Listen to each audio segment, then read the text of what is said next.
9वीं कक्षा की विज्ञान विषय की ऑनलाइन क्लास में आप सबका स्वागत है। मैं Babita PGT physics government senior secondary school Sohasda से।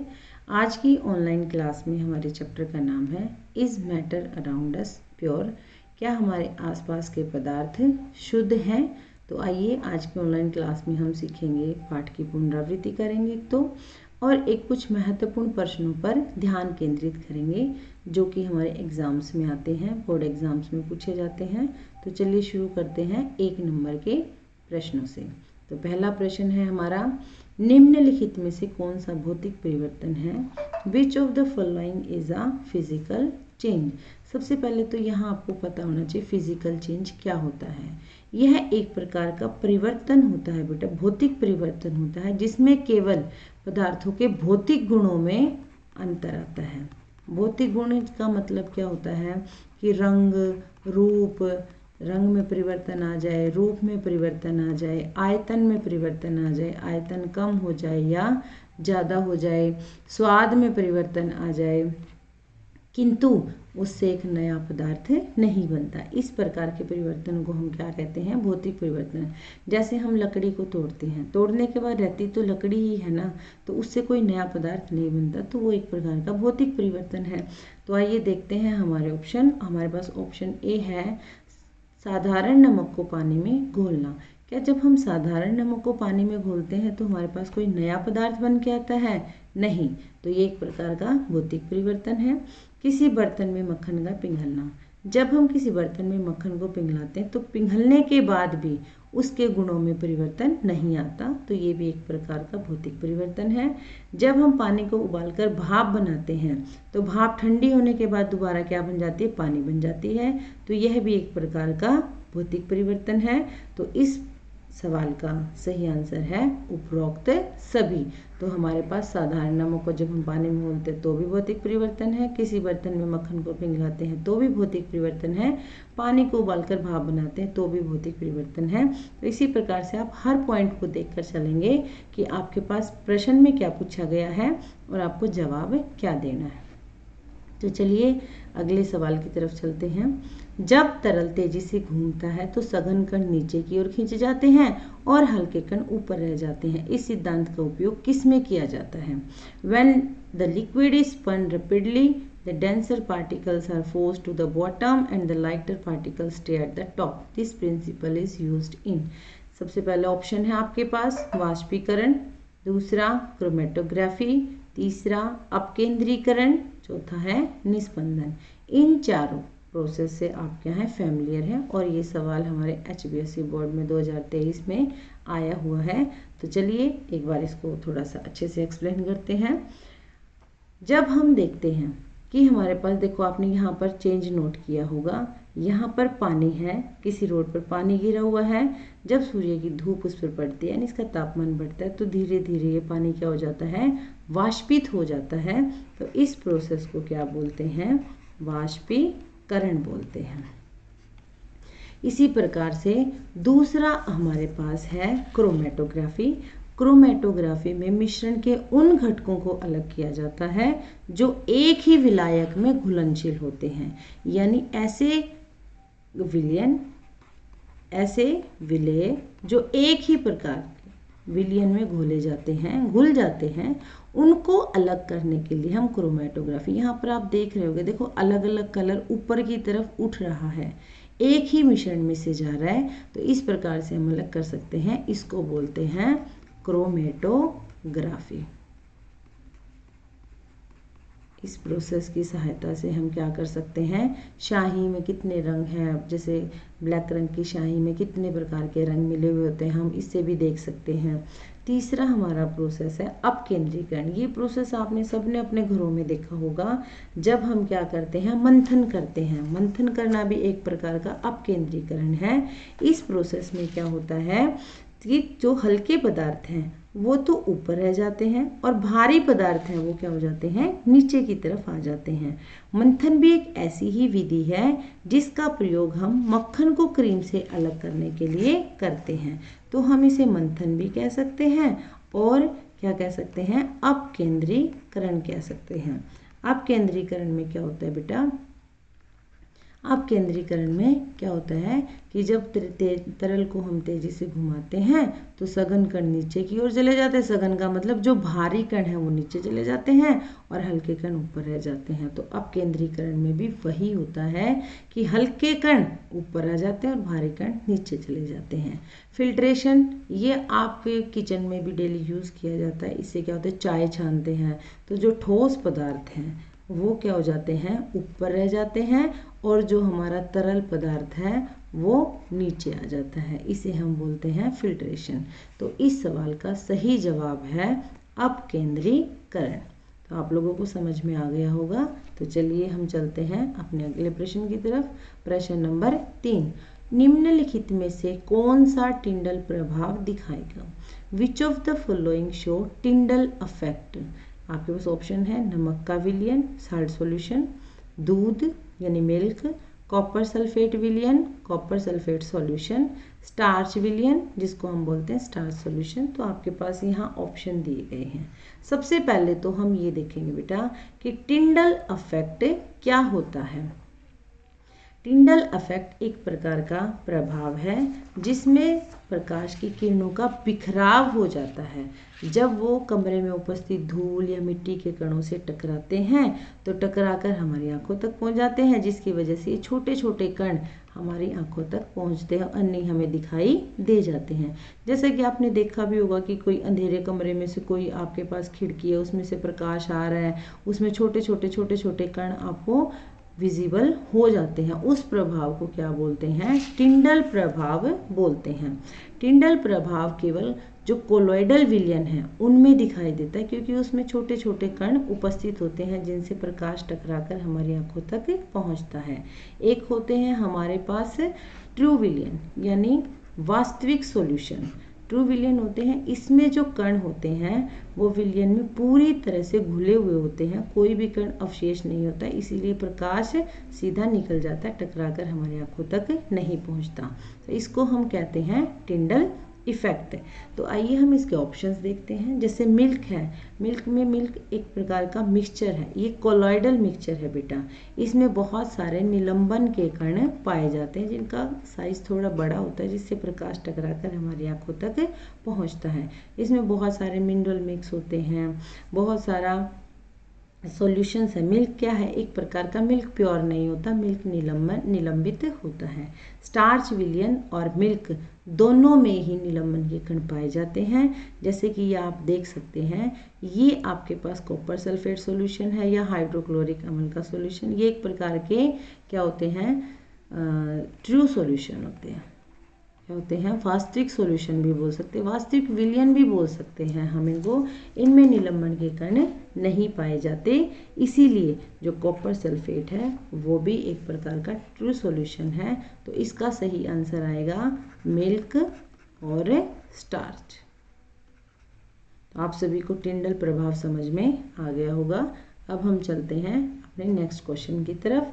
निम्नलिखित में से कौन सी सामग्री शुद्ध पदार्थ की श्रेणी में आती है? Which of the following material fall in the category of a pure substance? आपके पास ऑप्शन है बर्फ, दूध, लोहा, हाइड्रोक्लोरिक अम्ल, कैल्शियम ऑक्साइड। जैसा कि आपको पता है बर्फ क्या है? शुद्ध पदार्थ। सबसे पहले क्या होता है, हमें शुद्ध पदार्थ देखने हैं जो एक ही प्रकृति के होते हैं, एक ही पदार्थ एक ही प्रकार के कणों से मिलकर बने होते हैं, एक ही प्रकार के कणों से मिलकर बने होते हैं। उन्हें हम क्या कहते हैं? प्योर सब्सटेंस कहते हैं, क्योंकि उनमें किसी प्रकार की मिलावट नहीं होती। आइस क्या है? प्योर वाटर से बनी होती है। मिल्क क्या है? मैंने आपको अभी बताया था एक ऐसा सॉल्यूशन होता है, कोलॉइडल सॉल्यूशन होता है। आयरन में भी केवल आयरन के ही कण होते हैं। हाइड्रोक्लोरिक अम्ल में भी सिर्फ हाइड्रोक्लोरिक अम्ल के ही तत्व होते हैं। कैल्शियम ऑक्साइड में भी इसी प्रकार से सिर्फ कैल्शियम ऑक्साइड के तत्व होते हैं। तो आइए देखते हैं हम किस प्रकार से शुद्ध पदार्थों की श्रेणी को पृथक करेंगे। तो इसके लिए आप देखिए, जैसे यहाँ पर आप देख रहे हैं बर्फ में पानी, सभी पदार्थ जो है वो क्या है? पानी है। मिल्क आपका क्या है? कोलॉइडल यानी निलंबन जो सॉल्यूशन है। आयरन लोहा, लोहा एक ही प्रकार के तत्वों से मिलकर बना है, हाइड्रोक्लोरिक अम्ल भी और कॉपर ऑक्साइड भी।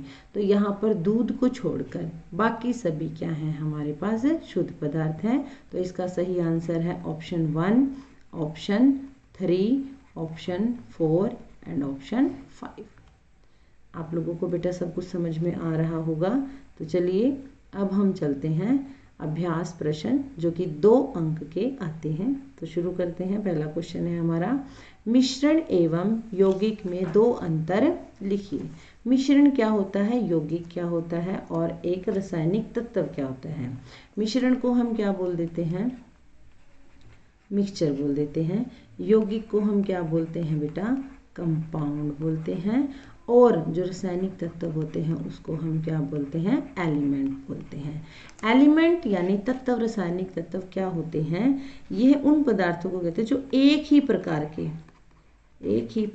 के परमाणुओं से बने होते हैं। एक ही प्रकार के जो हमारे परमाणु हैं उनसे बने होते हैं, से मिलकर बनते हैं। जैसे कि एग्जाम्पल आ गया आपके पास हाइड्रोजन। हाइड्रोजन किससे मिलके बना है, हाइड्रोजन प्लस हाइड्रोजन, तो इनको हम एलिमेंट बोलते हैं। क्लोरीन हो गया, किससे मिलके बना है, क्लोरीन प्लस क्लोरीन। नाइट्रोजन है, किससे मिलके बना है, नाइट्रोजन प्लस नाइट्रोजन।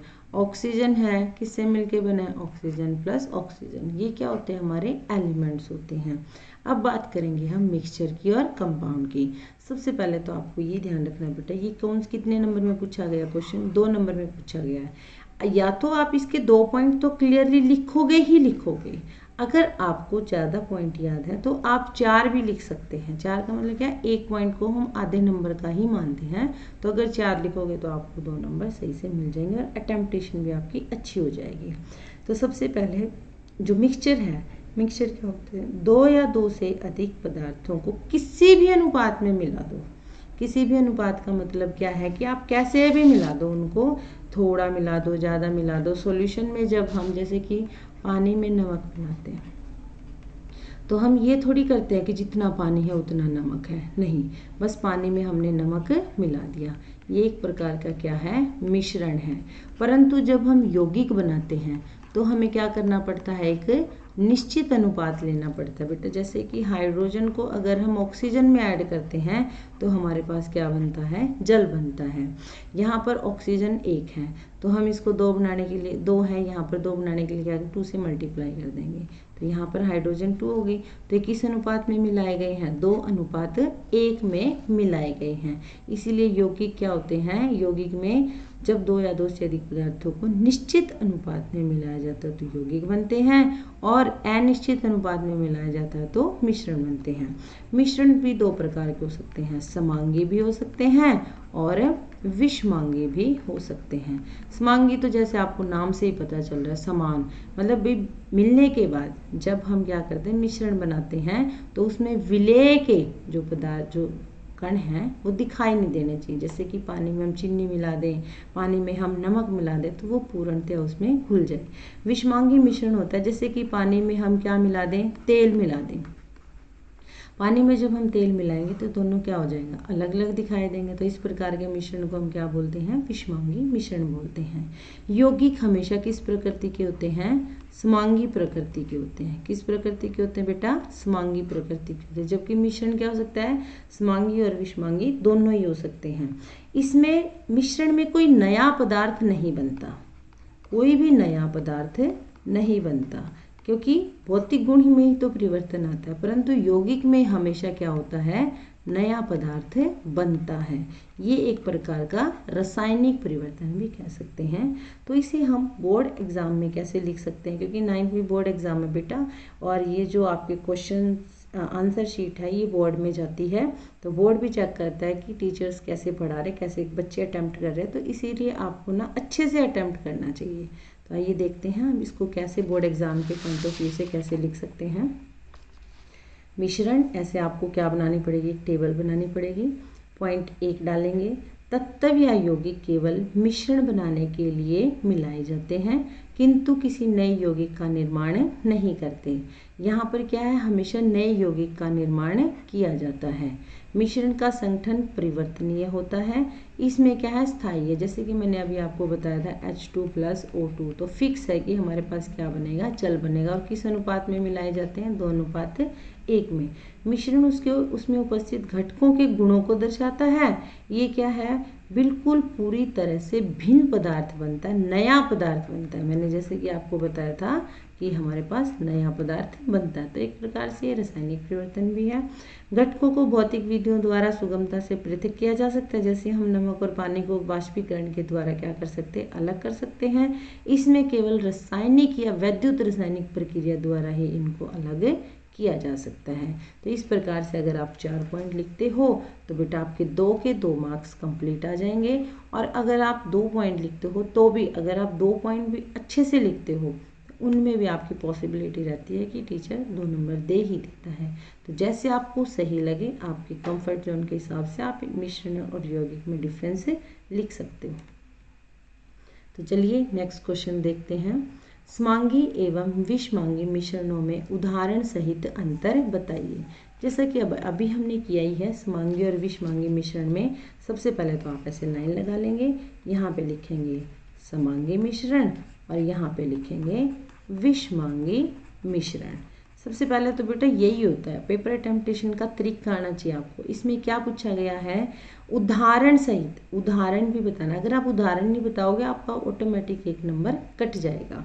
तो सबसे पहले आप लिखोगे कि इनका संगठन क्या रहता है, हमेशा एक समान संगठन होता है।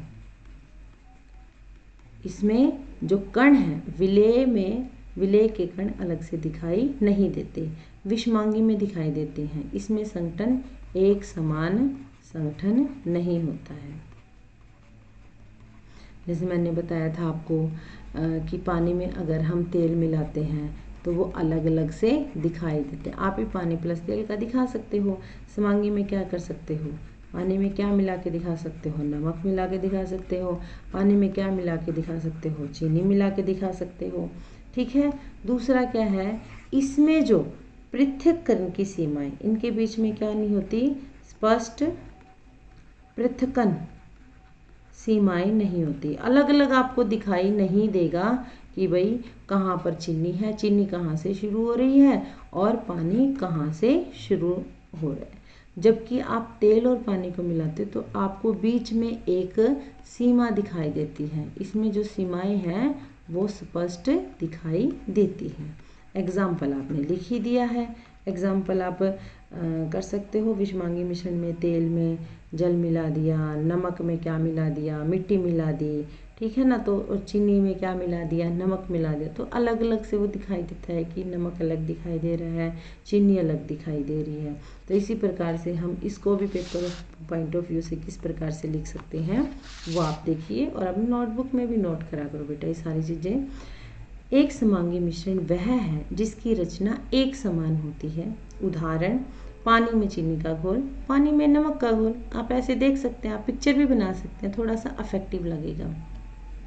दूसरा, एक विषमांगी मिश्रण वह होता है जिसकी रचना एक समान नहीं होती है। जैसे रेत और चीनी का मिश्रण मैंने अभी आपको बताया, पानी में चाका, यहाँ पर आप एक और लिख सकते हो, पानी में तेल का मिश्रण भी लिख सकते हो, ये भी एक प्रकार का विषमांगी मिश्रण है। इस प्रकार से आप चित्र बना के भी दिखा सकते हो। तो जैसे 2 नंबर का सवाल है तो 1 नंबर में आपका ये आ गया, समांगी आ गया, और 1 नंबर में आपका विषमांगी आ गया। तो आपको 2 के 2 क्वेश्चन, 2 के 2 मार्क्स मिल जाएंगे। तो बेटा आपको, मेरे को लगता है यहाँ तक समझ में आ गया होगा। तो इसी आधार पर अब आपको क्वेश्चन खुद सोल्व करने हैं। जैसे कि क्वेश्चन नंबर 1, क्वेश्चन नंबर 2 और प्रश्न नंबर 3। थैंक यू बेटा।